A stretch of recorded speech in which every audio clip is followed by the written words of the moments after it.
US Treasury Secretary Janet Yellen has wrapped up a visit to China marked by a strong message for her hosts. She says Washington won't let cheap imports from the country kill jobs in American industry. Since arriving last week, she's pressed US arguments that Chinese industry is producing too much, fueled by government support and putting a strain on global markets.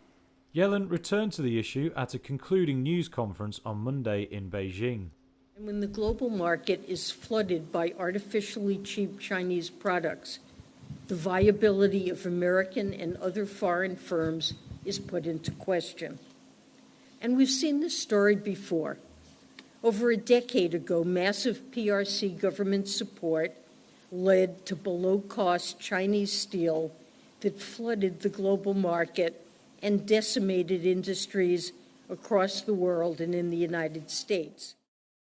Yellen says US President Joe Biden is determined to avoid a repeat of the so-called China shock of the early 2000s. That saw a flood of cheap Chinese imports destroy some 2 million American manufacturing jobs.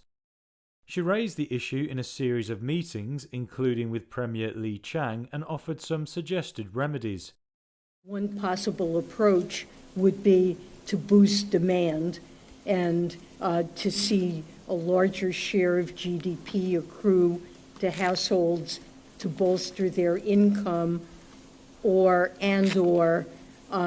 to, for example, bolster retirement security, the ability to afford education for one's children, and so forth, which are motives for very high saving, and call that rebalancing.